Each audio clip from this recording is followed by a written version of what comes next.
Praise the Lord. സർവശക്തനായ ദൈവത്തിൻ്റെ നാമം മഹത്വപ്പെടുമാറാകട്ടെ. നമുക്ക് ഷിപ്പ്, സഭ എന്ന് പറയുന്നതിനെ പറ്റി നമുക്ക് ചില കാര്യങ്ങൾ നോക്കാം. ഷിപ്പ് എന്ന് പറയുന്നാൽ എന്താണ്? കപ്പൽ. കപ്പൽ എന്നത് സഭയെ സൂചിപ്പിക്കുന്നു. ക്രിസ്തീയ വിശ്വാസത്തിൽ സഭയെ സൂചിപ്പിക്കുന്ന ഒരു പ്രധാന പ്രതീകമാണ് കപ്പൽ എന്ന് പറയുന്നത്. ഇതൊരു രക്ഷയുടെ പേടകമാണ്, ആർക്ക് ഓഫ് സാൽവേഷൻ. ജീവിതയാത്രയിൽ വഴികാട്ടിയാണ്, ജേർണി ഓഫ് ലൈഫാണ്. ഒരു വിശ്വാസിയുടെ ജീവിതം കടലിലൂടെ സഞ്ചരിക്കുന്ന കപ്പലിലെ യാത്രക്കാരെ പോലെയാണ്. കൊടുങ്കാറ്റുകളും തിരമാലകളും നിറഞ്ഞ ഈ ലോകത്തിൽ കപ്പൽ പോലെ സഭാ വിശ്വാസികൾക്ക് ആത്മീയ സുരക്ഷിതയും വഴികാട്ടിയും ആകണം. ക്രിസ്തുവിൻ്റെ നേതൃത്വമാണ് ഈ സഭ എന്ന് പറയുന്നത്, ലീഡർഷിപ്പ് ഓഫ് ക്രൈസ്റ്റ്. കപ്പലിലെ കപ്പിത്താൻ നിയന്ത്രിക്കുന്നത് പോലെ സഭയെ ക്രിസ്തു നിയന്ത്രിക്കുകയും നയിക്കുകയും ചെയ്യുന്നു. ദൈവസഭ, അതായത് ചർച്ച് ഓഫ് ഗോഡ്, അതൊരു പെന്തക്കോസ്ത് സഭയാണ്. ബൈബിൾ അധിഷ്ഠിതമായി പ്രവർത്തിക്കുന്ന സഭ. വിശ്വാസം, വിശുദ്ധി, ആരാധന എന്നിവയ്ക്ക് ഊന്നൽ നൽകുന്ന ഒരു ക്രിസ്തീയ സഭയാണ് ചർച്ച് ഓഫ് ഗോഡ്. ഇവിടെ നമുക്കൊരു കപ്പൽ കാണാം. ആ കപ്പലിനകത്ത് ഒരു വലിയ കപ്പലാണ്. വലിയ കപ്പലെന്ന് വെച്ചാൽ ഒരു വലിയ സഭയാണ് കാണിക്കുന്നത്. സഭയ്ക്കകത്ത് നോക്കുകയാണെങ്കിൽ അതിഭയങ്കരമായിട്ടുള്ള ആരാധന നടക്കുന്നു. ദൈവത്തിനെ മഹത്വപ്പെടുത്തുന്നു, പാടുന്നു, കർത്താവായ ദൈവത്തിൻ്റെ നാമത്തെ ഉയർത്തുന്നു. എല്ലാവരും ആത്മനിറവിലായിട്ട് ദൈവത്തിനെ സ്തുതിച്ച് പാടിക്കൊണ്ടിരിക്കുകയാണ്. എന്നാൽ പുറത്ത് ഒരു കൂട്ടം ജനം കാറ്റിനാലും ശക്തിയേറിയ കടലലയിലും മുങ്ങിത്താന്നുകൊണ്ടിരിക്കുന്നു, രക്ഷയ്ക്കായിട്ട് നിലവിളിക്കുന്നു.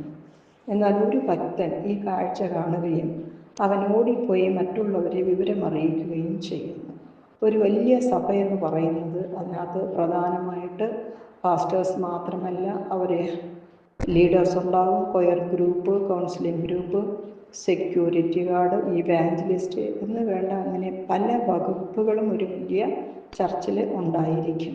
എന്നാൽ ഇദ്ദേഹം പോയി അവരോട് ആ വെളിയിൽ ഇത്രയും ജനങ്ങൾ മുങ്ങിത്താഴ്ന്നുകൊണ്ടിരിക്കുന്നു, പ്രാണരക്ഷാർത്ഥം അവർ നിലവിളിക്കുന്നു, എങ്ങനെയെങ്കിലും അവരെ രക്ഷിക്കണമെന്ന് പറയുമ്പോൾ ഈ ഗ്രൂപ്പിലുള്ളവർ പറയുന്നത് എന്താണെന്ന് വെച്ചാൽ, ഇത് ഇവാഞ്ചലിസ്റ്റിൻ്റെ വർക്കാണ്, അവർ ചെയ്യേണ്ട. ഇവാഞ്ചലിസ്റ്റ് ടീം എന്ന് പറയുന്ന അവരുടെ ജോലിയാണിത്, ഇത് ഞങ്ങളുടെ ജോലിയല്ല.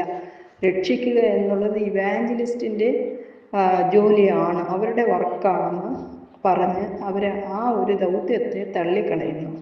വളരെയധികം പേർ വെള്ളത്തിൽ മുങ്ങിപ്പൊങ്ങുമ്പോൾ വളരെ കുറച്ചു മാത്രമുള്ള ഇവാഞ്ചലിസ്റ്റ് ടീം അവരെ രക്ഷിക്കാനായിട്ട് ഓടുന്നു.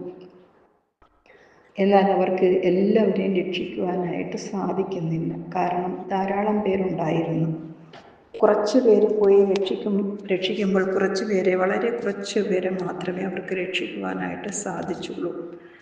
ഒരു പക്ഷേ സഭയിൽ എല്ലാവരും ഒരുമിച്ച് കൂടി ഐക്യത്തോടെ വന്ന് ഈ പ്രവൃത്തി ചെയ്തിരുന്നുവെങ്കിൽ എല്ലാവരെയും രക്ഷിക്കുവാനായിട്ട് സാധിക്കുമായിരുന്നു എന്ന് പറഞ്ഞ് ആ വ്യക്തി കരയുകയാണ്, നിലവിളിക്കുകയാണ്. അത്രയും പേര് മുങ്ങിച്ചത്തു പോയല്ലോ എന്ന് ഉള്ള വേദനയോടെ, രക്ഷിക്കാൻ കഴിഞ്ഞില്ലല്ലോ എന്ന് പറഞ്ഞ് ആ വ്യക്തി കരയുന്നു. അതായത് ദൈവം തൻ്റെ സ്വരൂപത്തിൽ മനുഷ്യനെ സൃഷ്ടിച്ചു.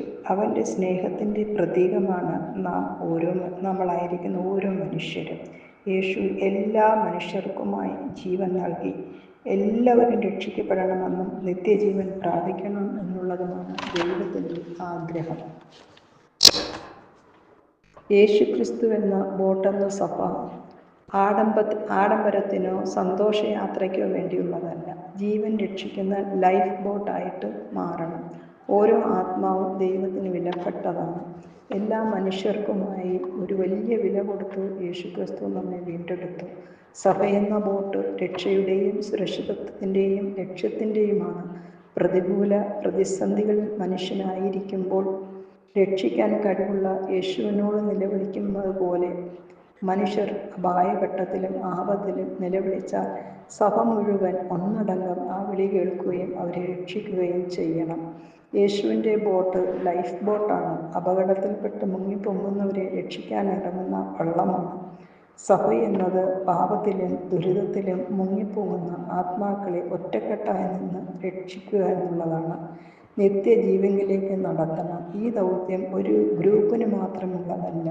രക്ഷിക്കപ്പെട്ട ഓരോ വിശ്വാസിയുടെയും കടമയാണ്, ദൗത്യമാണ് രക്ഷിക്കുക എന്നുള്ളത്. സഭയുടെ ദൗത്യം ജീവരക്ഷ, സുരക്ഷിതത്വം, ലക്ഷ്യം എന്നിവയാണ്. മനുഷ്യൻ്റെ ജീവിതത്തിൽ അവർക്കും അവരുടെ ആത്മരക്ഷയ്ക്കും ജീവരക്ഷയ്ക്കും സഭയ്ക്ക് പങ്കുണ്ട്. സൃഷ്ടാവായ ദൈവം മനുഷ്യനെ തൻ്റെ സ്വരൂപത്തിൽ സൃഷ്ടിച്ചു. മനുഷ്യൻ ദൈവത്തിൻ്റെ സ്നേഹത്തിൻ്റെ പ്രതീകമാണ്. ഇതിലൂടെ നാം എന്താണ് മനസ്സിലാക്കേണ്ടതെന്ന് വെച്ചാൽ, നാം ഓരോരുത്തരും ഒരു സഭയിലെ വിശ്വാസികളായിരിക്കുന്നുവെങ്കിൽ ഈ വെള്ളത്തിൽ മുങ്ങിപ്പോകുന്ന മനുഷ്യർ അവരുടെ പ്രാണരക്ഷയ്ക്ക് വേണ്ടി, ജീവരക്ഷയ്ക്ക് വേണ്ടി അപേക്ഷിക്കുന്നു. അതേപോലെയാണ് നമുക്ക് ചുറ്റും പല മനുഷ്യരും, ദൈവത്തിനെ അറിഞ്ഞൂടാത്തവർ പാപത്തിൽ മുങ്ങിപ്പൊങ്ങി മരിച്ചുകൊണ്ടിരിക്കുകയാണ്. ജീവനുള്ളവരായിരുന്നും അവർ മരിച്ചവരെ പോലെ കഴിയുന്നു. അപ്പോൾ ഒരു സഭ വന്ന് അവരെ രക്ഷിക്കട്ടെ, അല്ലെങ്കിൽ ഒരു ഇവാഞ്ചലിസ്റ്റ് ഗ്രൂപ്പ് വന്ന് അവരെ രക്ഷിക്കട്ടെ, അവരെ രക്ഷാമാർഗത്തിൽ നടത്തട്ടെ എന്ന് പറഞ്ഞുകൊണ്ടിരിക്കുകയല്ല. കർത്താവായ ദൈവം എല്ലാവരെയും, രക്ഷിക്കപ്പെട്ട ഓരോ വ്യക്തികളെയും ദൈവം നമുക്ക് അവൻ്റെ കൃപയാൽ രക്ഷിപ്പ് തന്നിട്ടുണ്ടെങ്കിൽ എന്തുകൊണ്ട്, എന്തിന് എന്ന് ചോദിക്കുമ്പോൾ, നമ്മളിലൂടെ അനേകം രക്ഷിക്കപ്പെടുന്നതിനും ദൈവത്തിൻ്റെ തിരുസന്നിധിയിൽ വരുന്നതിനും അവർ നിത്യജീവൻ അടയുന്നതിനും ദൈവത്തിന് ആഗ്രഹമുള്ളത് കൊണ്ടാണ് നമ്മളെ ദൈവം വിളിച്ച് വേർതിരിച്ചിരിക്കുന്നത്. അത് പ്രത്യേകം ഒരു വകുപ്പിനായിട്ട് കൊടുത്തിരിക്കുന്നതല്ല. രക്ഷിക്കപ്പെട്ട ഓരോ വ്യക്തികളുടെയും ഒരു ദൗത്യമാണത്. അതുകൊണ്ട് സഭയോട് ചേർന്ന് നിന്ന് സഭയ്ക്ക് സപ്പോർട്ടായിട്ട് നമ്മൾ ഹെൽപ്പ് ചെയ്ത്, സഭ പറയുന്നത് പോലെ നമ്മൾ പറഞ്ഞ് കേട്ട് നശിച്ചു പോകുന്ന ആത്മാക്കളെ ദൈവസന്നിധിയിൽ കൊണ്ടുവരുന്നവരായിട്ട് നമ്മൾ മാറണം. കർത്താവായ ദൈവത്തിൻ്റെ പ്രതിബിംബമായിട്ട് നമ്മളെ അവൻ സൃഷ്ടിച്ചിരിക്കുന്നു. പാപത്തിൽ കിടന്ന നമ്മളെ നാം പാപം ചെയ്ത് കർത്താവായ ദൈവത്തിൻ്റെ തേജസ് നഷ്ടപ്പെട്ടപ്പോൾ യേശുക്രിസ്തു തൻ്റെ സ്വന്തം ശരീരം ബലിയായിട്ട് നമുക്കായിട്ട് അർപ്പിച്ചു. നമുക്കായിട്ട് നാം മരിച്ചു. നമ്മുടെ പാപങ്ങൾ, നമ്മുടെ ശാപങ്ങൾ നീങ്ങി രക്ഷാമാർഗത്തിലേക്ക് വന്ന് നിത്യജീവൻ അടയുവാനായിട്ട് കർത്താവ് നമ്മൾക്കായിട്ട് സകലതും ക്രൂശിൽ വഹിച്ചു, സഹിച്ചു, മരിച്ചു, ഉയർത്തെഴുന്നേറ്റ ദൈവിക ശക്തി നമ്മളിലുണ്ടെങ്കിൽ നമുക്ക് ഓരോരുത്തർക്കും, നമ്മൾ ഓരോരുത്തരും ഏറ്റെടുക്കേണ്ട ദൗത്യമാണ് രക്ഷാമാർഗത്തിലേക്ക് അനേകരെ നടത്തുക എന്നുള്ളത്. സഭയ്ക്ക് മാത്രമുള്ള ദൗത്യമല്ല, നമുക്ക് ഓരോരുത്തർക്കുമുള്ള ദൗത്യമാണ്. ഏറ്റെടുക്കുക, കർത്താവായ ദൈവത്തിന് വേണ്ടി പ്രവർത്തിക്കുക, നിലകൊള്ളുക, ദൈവത്തിൻ്റെ ഹിതം നിറവേറ്റി കൊടുക്കുക. അതിനായിട്ട് നമ്മളെ ദൈവം വിളിച്ച് വേർതിരിച്ചിരിക്കുന്നു. അന്ത്യകാലത്തായിരിക്കുന്ന നാം ഓരോരുത്തരും ദൈവത്തിന് വേണ്ടി നിലകൊള്ളുക. നമ്മുടെ കണ്ണുമുമ്പിൽ എത്രയോ പേർ മരിക്കുന്നു, എത്രയോ ആപത്തുകളും വിപത്തുകളും അപകടങ്ങളും. രക്ഷിക്കപ്പെടാതെ മനുഷ്യൻ്റെ ആത്മാവ് നരകത്തിലേക്ക് ചെല്ലുമ്പോൾ നമ്മുടെ ഹൃദയത്തിനൊരു ഭാരമുണ്ടാകണം. പ്രാർത്ഥിക്കണം, ആത്മദാഹമുള്ളവരായിട്ട് മാറുക, ദൈവത്തിന് വേണ്ടി ആത്മാക്കളെ സമ്പാദിക്കുന്നവരായിട്ട് മാറുക, സഭയോട് ചേർന്ന് നിന്ന് പ്രവർത്തിക്കുക. ദൈവം നിങ്ങളെ അനുഗ്രഹിക്കട്ടെ.